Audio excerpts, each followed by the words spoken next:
Olá, alunos do Paraná, tudo bem com vocês? Eu sou o professor Jefferson, de Biologia. Sei que vocês são uma turma da professora Franciele.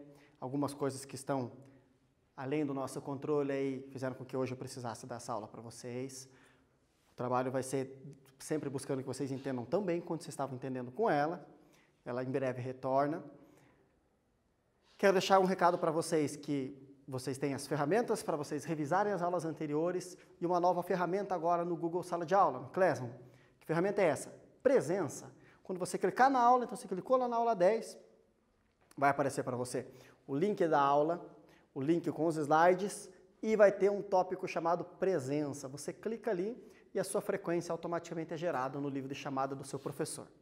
Tá vendo que bom? Agora você já confirma a tua presença na aula sem ter muita preocupação. Tranquilo? Vamos em frente.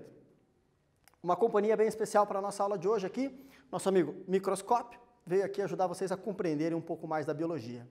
Combinado? Faz mais ou menos uns 300 ou um pouco mais anos que ele nos ajuda a compreender a biologia. Tudo bem? Certa parte da aula nós vamos usar ele aí. Combinado? Acompanhe aqui. Eu gosto sempre de trazer uma notícia no início das aulas, relacionada ao nosso assunto. E a parte quando a gente entra em microscopia da biologia, ela é uma parte que eu sempre penso, nossa, muitas escolas não têm acesso ao microscópio, porque é uma ferramenta cara, muito cara. Não é barato você ter um microscópio e utilizar ele também exige alguns materiais caros. Mas o que eu me deparei na internet? Com isso aqui, ó. Explorando o mundo microscópico através de leitores de DVD usados, uma experiência com alunos do ensino médio de escolas do interior do estado do Rio de Janeiro. Exatamente, um artigo científico ensinando a fazer microscópios usando o celular e aparelhos de DVD antigos que não funcionam mais. O que eles mostraram? Lá dentro do DVD tem uma lente do leitor. Essa lente pode ser retirada do leitor. Você prende ela em qualquer peça plástica. Maravilha. Cola com fita em frente à câmera do seu celular. Você pode fazer um apoio ou não. Esse apoio aqui foi feito com palitinhos de sorvete de madeira. E aí você coloca o celular sobre esse apoio e você coloca o que você quer observar aumentado ali embaixo. Ele aumenta em até 40 vezes o tamanho, conforme o tipo de leitor de DVD que você conseguiu. Usando sucata, que iria para o lixo. Olha que maravilha! Então, aqui na atividade tem o nome do local onde eu retirei o artigo científico.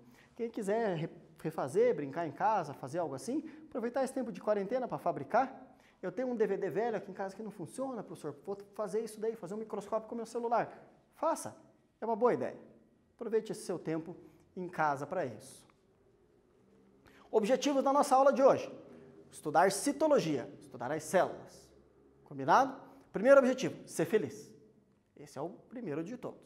Depois, acompanhar o caminho científico no desenvolvimento desse conhecimento.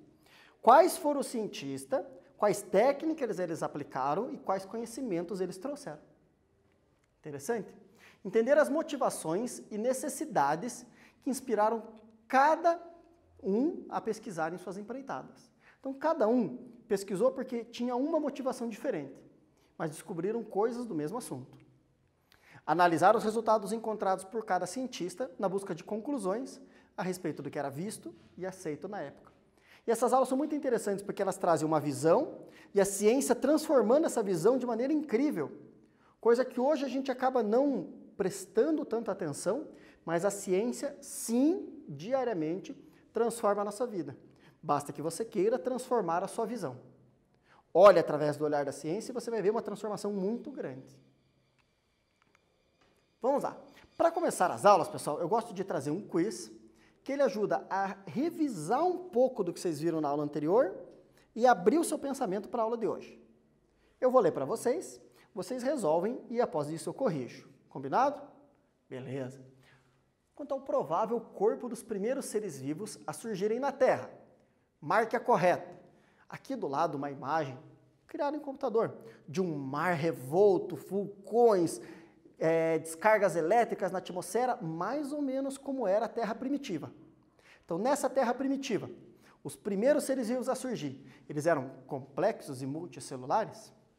Complexos e pluricelulares? Eram simples e pluricelulares, ou simples e unicelulares.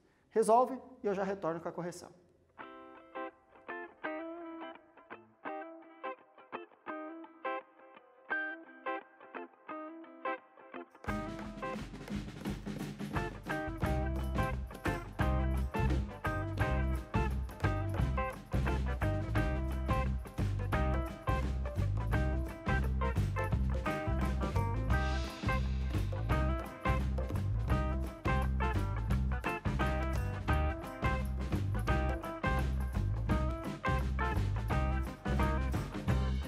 Relembrando que vocês viram com a professora Fran, que o quê? Gente, o primeiro a surgir, dificilmente ele vai ter uma complexidade muito elevada. A complexidade, geralmente, ela surge após vários e vários processos, né? Então, provavelmente, ele era simples. E a simplicidade está ligada a um número reduzido de células. Portanto, os primeiros seres, simples e unicelulares. Correto? Indo em frente, caminhando, começando a nossa história. Fabricantes de óculos neerlandeses, que moravam na Holanda, que é uma região de um país chamado Neerlanda. Cuidado, é um pedido dos holandeses, né, que eles não sejam mais chamados de holandeses, porque a Holanda é uma região do país. O país, né, os Países Baixos, a Neerlanda. Então vamos tomar esse cuidado, respeitar o pedido deles, né? Zacarias Janssen e o seu pai, Hans Janssen. O que eles faziam? Eles faziam óculos. E eles percebiam que os óculos que eles faziam algumas vezes eram lentes de aumento e que eles poderiam combinar as lentes para criar o aumento do aumento, ou seja, aumentar ainda mais. E eles começaram a observar coisas que não eram visíveis a olho nu, com aumentos entre 20 e 25 vezes a resolução do olho. Já é um aumento considerável, quanto mais se falando de quase 500 anos atrás. Interessante, né? E eles formularam o conceito, o maquinário, que dependia da luz do sol ou de uma vela, porque não havia eletricidade disponível para todos, e esse equipamento foi melhorado. Foi melhorado por quem? Por um pequeno cientista chamado Robert Hooke. Esse Robert Hooke, ele era um cara que teve muitos problemas com o Isaac Newton, ele e o Isaac Newton não se gostavam muito e viviam trocando acusações de um copiar o outro, etc. O Isaac Newton desenvolveu um telescópio muito bom e o Robert Hooke ficou muito bravo, porque o Robert Hooke estava desenvolvendo um telescópio também. Só que o Newton foi mais rápido. Ele ficou bravo que o Newton tivesse roubado a ideia dele. Não, ninguém roubou a ideia de ninguém. O Newton só foi mais rápido. Aí o Hooke mudou. Ele parou de desenvolver lentes teleobjetivas para enxergar longe, para fazer lentes de aumento. E ele pegou os sistemas de lente dos irmãos, do pai e filho Janssen, e aprimorou para este equipamento aqui, que está lá no Museu da Academia Real de Ciência da Inglaterra, que é o microscópio do Robert Hooke, que é um microscópio de lentes compostas, tem mais de uma lente nesse tubo, aonde ele observou e desenhou o que nós temos aqui. O que é isso? Isso aqui é a casca de uma planta, chamada cortiça, que é utilizada para produzir rolhas, essa casca. Um corte dessa cortiça, ele colocou nesse microscópio. Esse corte teve que ser muito fino, de uma espessura de uma lâmina de ouro, ou seja, quase 10 vezes a espessura de uma folha de papel. Então, um corte muito fino. Por quê? Porque aqui embaixo nós temos um espelho, que a luz do sol tem que bater nesse espelho e ser refletida em direção a essa ponta. Só que antes dessa luz sair do espelho e bater na ponta, nessa placa ele colocou a cortiça. Então a luz do sol tinha que ser capaz de atravessar essa cortiça e entrar pela lente que tem aqui, uma lente objetiva. A luz é desviada aqui dentro para uma lente ocular, que aí amplia, abre o feixe de luz. Então aqui o feixe de luz concentra, passa pela amostra, aí o feixe de luz é ampliado até o olho do observador. O que ele observou? Exatamente o que ele desenhou. Esses pequenos quadradinhos. Veja a virtude de desenho desses cientistas. A habilidade como artesão para fabricar um equipamento como esse. Então eles eram muito virtuosos, além da ciência também. E aí, observando isso daqui, ele pensou, nossa, esses pequenos quadradinhos parecem como se fossem os quartos de um mosteiro. No mosteiro, no seminário, os monges e os seminaristas ficam em quartos muito pequenos, chamados celas. Ele olhou, nossa, parecem as celas de um mosteiro. Só que em português a gente não usa o termo cela, a gente usa o termo célula, que significa o quê? Uma cela pequena, menor. Cuidado, estou falando da cela com C e não da cela com S. A cela com S é aquela de usar no cavalo, correto? A cela com C, que é o nome desse espaço, cela. E aí ele batizou de célula.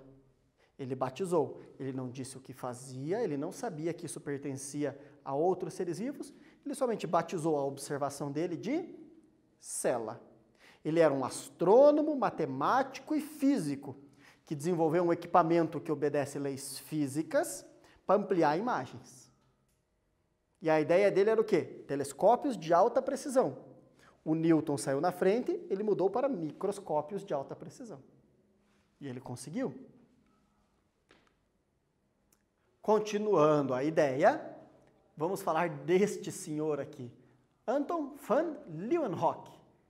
Este cara aqui, novamente um neerlandês, o pessoal também estuda muita ciência na Irlanda, ele desenvolveu um dos mais eficientes e menores microscópios já feitos. Este equipamento que eu uso para passar um slide para o outro, tem o mesmo tamanho do microscópio do Leeuwenhoek.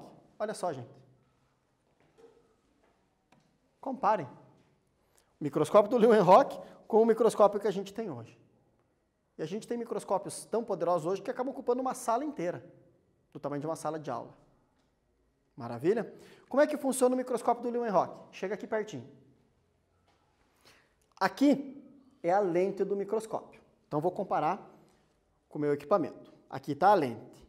O observador coloca o olho atrás dessa lente. Aqui nessa pontinha desse parafuso, ele coloca a amostra que ele quer observar. Aí pelos parafusos ele sobe a amostra ou mexe para o lado para posicionar ela na melhor posição da lente. Microscópio ótimo, um microscópio que ele podia carregar no bolso da camisa, e era o que ele comentava sobre a eficiência, só que demandava muita luz. Geralmente ele tendo que olhar diretamente em uma vela e dependendo da amostra diretamente em direção ao sol, o que gerava um desconforto visual muito grande para o observador. Microscópios exigem bastante da visão do observador. E aí, ele era um comerciante de tecidos, ele leu o trabalho chamado Microscopia, que era um trabalho que o Robert Hooke havia publicado. Ao ler esse trabalho, ele se interessou por microscopia. Nos tempos vagos, nas horas vagas de comerciante de tecidos, ele desenvolveu esse equipamento e começou a observar as mais diversas coisas no microscópio. E dentre essas mais diversas coisas, ele observou o próprio sêmen no microscópio. Nossa, gente, olha os desenhos dele, gente. Vendo o espermatozoide de todos os lados. Ele foi um dos primeiros homens a observar o espermatozoide, desenhar e descrever. Aí olha só, aquilo que eu comentei com vocês sobre mudanças de ideias. Acreditava-se, antes da descoberta do Leeuwenhoek, que a mulher ela tinha um poder sagrado de gerar o filho, de gerar o descendente. Quando ele descobre os espermatozoides e ele batiza eles de animalículos, ele diz que no centro desses animalículos existia como se fosse um pequeno homenzinho encolhido, guardado ali dentro, que ele batizou de homúnculo, e que este homenzinho é que cresceria dentro da mulher, formando um novo ser humano. E ele criou uma ideia, tirando todo o crédito de formar o filho que era da mulher, agora a mulher passa somente a receber o filho, que é o homem quem fornece. Inclusive ele deu uma ideia que dentro de um espermatozoide tem o homúnculo, e o homúnculo já tem os seus espermatozoides, e assim é desde Adão. É a ideia que ele criou. E ele começa a ficar famoso pelo microscópio e pela ideia do animalículo e do homúnculo. até que ele é convocado pela Academia de Ciência Britânica a vir apresentar as suas descobertas. E ele, com muito medo, vai até essa Academia de Ciência com cientistas tão bons como Isaac Newton, Robert Hooke, né? Então, caras de muito renome, e ele era um simples comerciante de tecidos e que brincava de cientista. E ele chega, mostra o seu equipamento, que todo mundo fica maravilhado com a tecnologia que ele aplicou, de algo tão simples, fazer um trabalho tão bom. E a ideia dele parece fazer tanto sentido na época, que ele começa a ter muitas encomendas desse microscópio, de pessoas querendo repetir todos os experimentos que ele fazia, e verificando que era verdade o que ele falava. Nossa, realmente tem um animalículo, realmente parece ter um homúnculo ali no meio. E a ideia dele começa a ganhar força nessa época. Claro, hoje a gente sabe que é bem diferente, e a gente ouviu uma história como essa, não faz pensar que, nossa, esse povo era muito inocente. Mas, pessoal, estamos falando de 400 anos atrás. O conhecimento científico nessa época era muito pequeno. E aí vem um mundo totalmente novo que essa ferramenta nos mostra. E é claro que as pessoas vão pensar assim. Entenderam? E aí esse pensamento foi evoluindo ao pensamento que nós conhecemos hoje. Graças a quem? A própria ciência, que traz novas visões, novos olhares e novas descobertas. Vamos em frente? Na sequência, ainda usando microscópios dos mais diversos tipos, vem lá, Nehemia Grill, que percebeu um monte de bolhas, vesículas, bolsas, bolsões em plantas, e Marcello Malpighi fazendo o mesmo, só que no reino animal. Aqui os desenhos do interior de uma pulga, feitos usando os microscópios do Hooke, que o Marcello Malpighi fez. Até hoje a gente tem muitas estruturas que o Malpighi descobriu e que são chamadas tubos de Malpighi, anéis de Malpighi, porque é ele que descobriu a técnica há 400 anos atrás. Incrível, né? E o que ele descobriu naquela época com aquelas ferramentas, a gente percebe até hoje que está corretíssimo. Um ótimo cientista, um ótimo ilustrador. Aí, vem essa dupla aqui, o Matthias Schleiden e o Theodor Schwann. Alguns pronunciam Schwann ou Schwann, nunca descobri a pronúncia correta, já tentei pesquisar e achei todas elas. Mas o que esses dois fizeram interessante? Quase 200 anos depois, eles analisaram tantas amostras diferentes de seres vivos que eles chegaram a um consenso. Todos possuem células. E aí sim, criaram uma teoria, a teoria celular, que todo ser vivo é feito de células. Eles não sabiam o que a célula fazia, nem o que tinha lá dentro. Somente que todos eram feitos de células. Maravilha? Mais um quiz para a gente resolver a respeito desse tema. E ao lado, uma imagem de um microscópio de lentes compostas que o Schleiden usava, onde ele coloca a amostra nesses furinhos e ele pode trocar de amostra usando o mesmo microscópio. Então ele podia observar mais de uma coisa no mesmo ensaio. Olá, pergunta. Microscópios são equipamentos que permitem observar estruturas invisíveis a olho nu.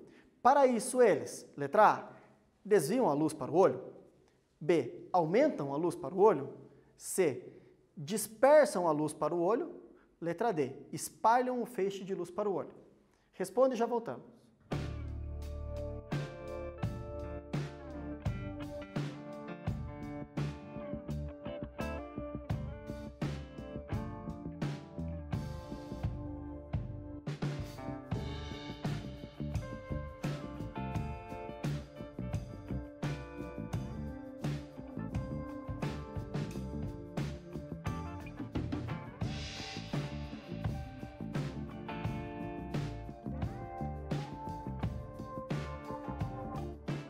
Pessoal, cuidado, veja bem. Os microscópios desviam a luz para o olho? Não, né? A luz tem que vir bem apontada. Lembra que tinha aquele espelho que a luz tinha que vir já apontada para o olho? Aumentam a luz. A quantidade de luz que chega no microscópio, ela não é aumentada pelo microscópio. É a mesma quantidade de luz. Dispersam, jogam a luz para todos os lados ou espalham o feixe de luz? Exatamente. Um feixe de luz que vem com todos os raios bem juntinhos, os raios são espalhados para criar o aumento. Maravilha? Então o microscópio ele só afasta os raios de luz, deixando a imagem maior. Tá bom? Isso tem um limite e a gente já vai ver. Um exercício para vocês resolverem. Isso aqui é a cola para resposta. A imagem de um senhor que usava aquelas perucas brancas de cabelo cacheado. Essa peruca ela era dada só para grandes nobres ou grandes sábios. A biologia celular, ou citologia, é a parte da biologia responsável por estudar o funcionamento das células e suas estruturas. Analise as alternativas a seguir e marque aquela que indica corretamente o nome do pesquisador que denominou essas estruturas funcionais dos seres vivos de células, ou seja, quem disse que isso se chama célula? Theodor Schwann, Matthias Schleiden, Rudolf Virchow ou Robert Hooke? Responde e já voltamos.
É isso mesmo, gente. O nosso pequeno grande cientista, Robert Hooke. Diz a história que Isaac Newton estava muito bravo com o Robert Hooke uma vez, porque o Robert Hooke não deixava as pesquisas dele serem ouvidas na Academia de Ciência. E aí ele fez um trabalho muito importante sobre decomposição da luz, e no início do trabalho ele escreveu: "Eu não sou um sábio, somente enxerguei mais longe porque subi nos ombros de gigantes."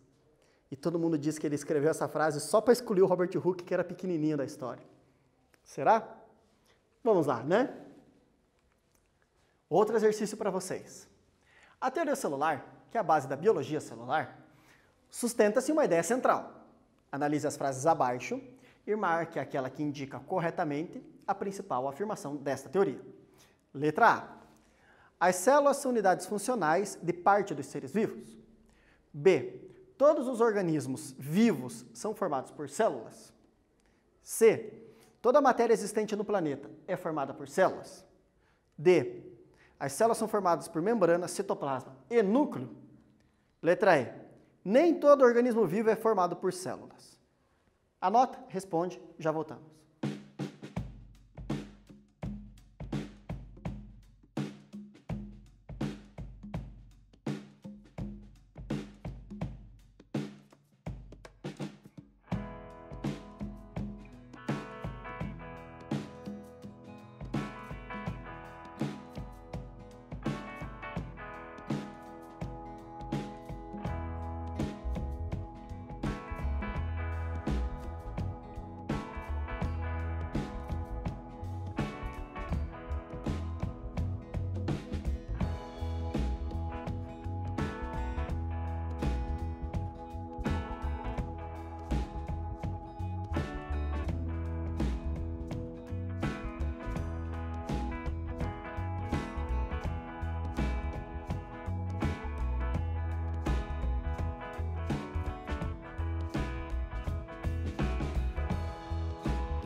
Muito bem, Matthias Schleiden e Theodor Schwann.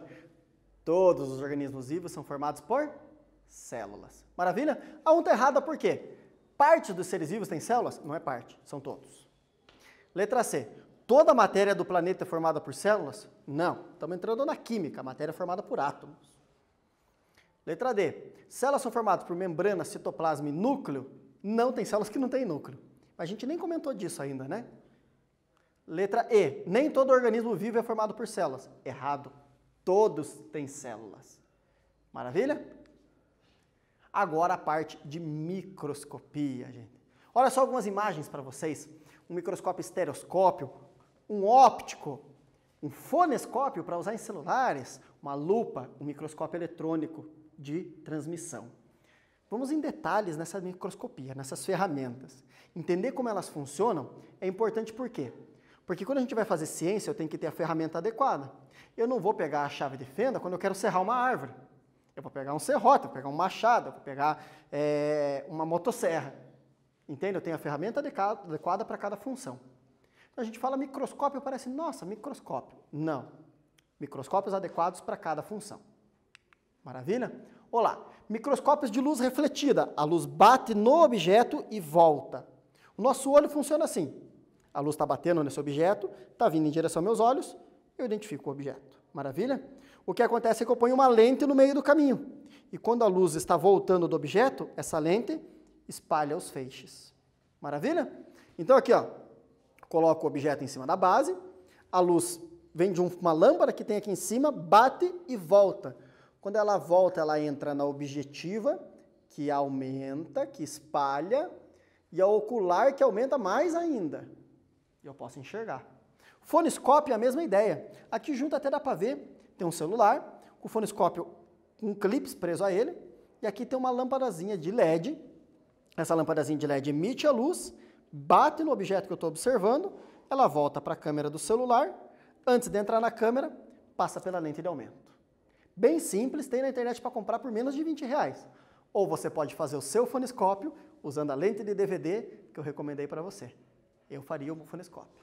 Aquelas lupas que a gente vê lá em filmes que falam sobre detetives, etc., ou quando mostra sobre ciência, que você coloca entre o caminho da luz e o seu olho, e a luz que vem, ela é ampliada pela lupa.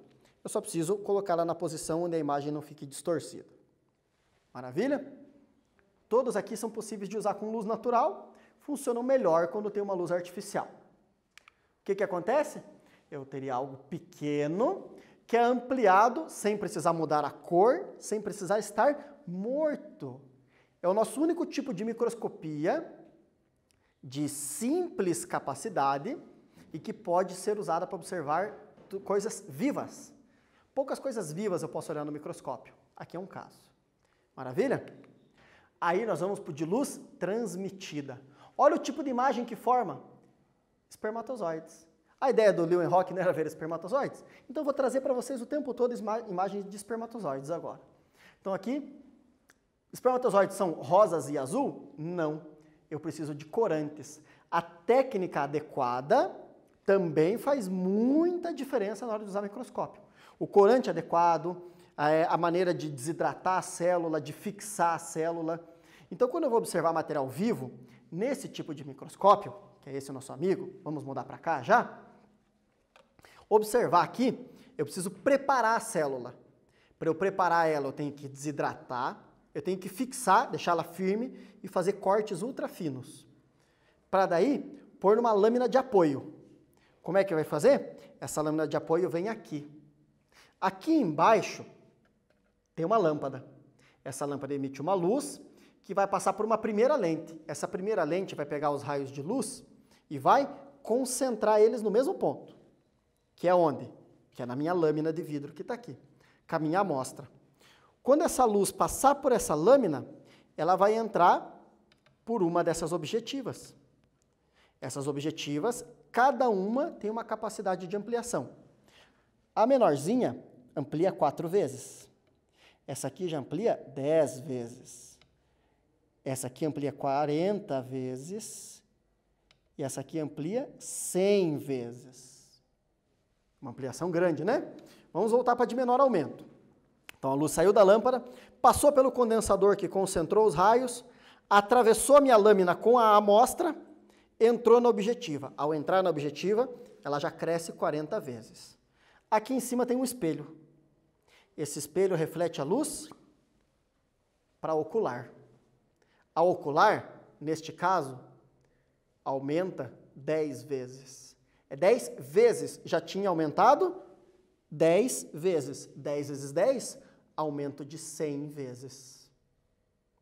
Se eu pôr na de 100 vezes, 10 vezes 100, 1000 vezes. Já posso enxergar bactérias. Entenderam? E esses microscópios aqui, que tem em boa parte das escolas do Paraná, algumas não tem, mas boa parte delas tem, eles têm uma capacidade interessante. Eles podem receber uma câmera aqui em cima e eu consigo colocar as imagens que eu gero numa televisão, ao vivo. Bem legal. Para eu poder colocar a minha amostra que está aqui na altura correta, eu tenho essas regulagens aqui. Por que eu coloco na altura correta? Para eu poder dar o foco, para eu poder dar a posição ideal para que a luz passe e forme uma imagem nítida. Só que vocês estão vendo que o movimento é bem rápido e a placa sobe e desce muito rapidamente, a platina. Eu tenho esse botão maior, que gira rápido, mas eu tenho um botão menor que gira devagar. Esse microscópio decompõe a luz para os dois olhos. Ele é binocular. Como nós temos os olhos, alguns mais perto, outros mais afastados, pela anatomia do corpo, a gente pode regular, para quem tem os olhos mais próximos, ou uma cabeça menor, e quem tem os olhos afastados, ou uma cabeça maior. Você pode posicionar. Quem tem diferença entre um olho e outro, tem essa opção para a gente regular, para quem tem um olho um pouco mais míope que o outro, ou um olho um pouco mais hipermétrope. A gente coloca um dos olhos, regula, depois regula o outro e fica perfeita a imagem. Então, ele consegue atender todas as necessidades para a gente fazer observações de aumentos de até 1000 vezes. Porém, é pouco. Ainda dá para ver uma bactéria? Dá, mas é pouco. Aí, nós precisamos lembrar o seguinte, por que é pouco? A luz é uma onda, e essa onda vibra. Tem partículas que são menores do que a vibração da luz, e a luz passa por essas partículas sem ser desviada, sem se captar. A luz que seria jogada contra uma partícula para voltar, ela desvia a partícula, porque é muito pequena. Então nós precisamos de algo que tem uma vibração muito menor. O que nós conseguimos controlar muito bem na natureza, que tem uma vibração bem curtinha? Elétrons. E aí nós vamos para os microscópios eletrônicos. Microscópio eletrônico de transmissão. Aqui, a luz atravessa a amostra. Aqui o que vai atravessar a amostra são elétrons. Microscópios caros, trabalham a uma temperatura controlada, então tem que ser salas climatizadas. Aqui dentro é um tubo que tem que funcionar com quase 100% de vácuo. Então ligou um microscópio desse, tem que esperar uma bomba de vácuo trabalhar. E as amostras têm que ser muito secas. Qualquer umidade ali estraga o microscópio inteiro. Então você tem que passar por um processo de preparação muito mais refinado. Corantes agora tem que ser metais pesados, e não mais para cor, e sim para fazerem captura de elétrons. Aqui em cima tem uma emissora de elétrons. Esses elétrons são alinhados, porque eles saem todos bagunçados, igual uma lanterna que a luz sai espalhando. Tem ímãs que alinham os elétrons, eles vão todos correr na mesma direção. Passam pela amostra, que é colocada aqui nesse tubo eles colocam a amostra. Os elétrons passam pela amostra, aí eles são espalhados. E lá embaixo, aqui dentro, eles batem numa tela. E funciona igual uma radiografia. Então, quando você põe o braço lá no equipamento de radiografia, aonde os elétrons passam, o filme fica escuro. Aonde os elétrons não passam, o filme fica claro. Aqui é a mesma coisa. Os elétrons passaram, o filme ficou escuro. Os elétrons não passaram, o filme ficou claro. E é assim que a gente enxerga espermatozoides, ampliando aí mais de 10.000 vezes no microscópio eletrônico de transmissão. Esse aqui é o microscópio eletrônico de varredura, elétrons refletidos. Os elétrons são jogados contra a amostra foi preparada de maneira que ela devolve os elétrons. Ou o elétron entra na amostra e um outro elétron que já tinha aqui pula e retorna. Então ele tem o emissor de elétrons e aqui do lado tem um captador, que capta aí um computador para processar a imagem e o que a gente enxerga é isso. Olha aqui, 2.500 vezes de aumento, podendo chegar a casa de milhões de vezes de aumento. Aqui vários espermatozoides juntos. Tá vendo como a gente chega a uma nitidez da imagem? Nossa, por que a gente sempre não amplia o máximo? Eu tenho que escolher a ferramenta adequada para o que eu vou fazer. Eu quero olhar a superfície dos espermatozoides? Varredura. Eu quero olhar o interior deles? Transmissão. Eu quero olhar se ele tem substâncias ácidas, eu preciso de corantes que reagem com ácidos, como esse corante azul. Depende do que eu estou estudando. Maravilha? Um exercício para vocês fazerem. Qual é o aumento final de uma imagem quando observada por uma objetiva de 20 vezes de um microscópio de luz cujo ocular possui a inscrição de 18 vezes? Resolve e já voltamos.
Pessoal, objetiva vezes ocular, bem simples. 20 vezes 18 é 40, 180, 360 ou 1000. 360 vezes de aumento. Bem simples, né? Próximo exercício. Das técnicas abaixo, qual é a mais adequada a um estudo sobre a ultraestrutura e organização de membranas de mitocôndrias, algo muito pequeno, mitocôndria dentro da célula, em uma amostra de tecido animal? Escolhe aí e já voltamos.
Olá, gente. Letra A.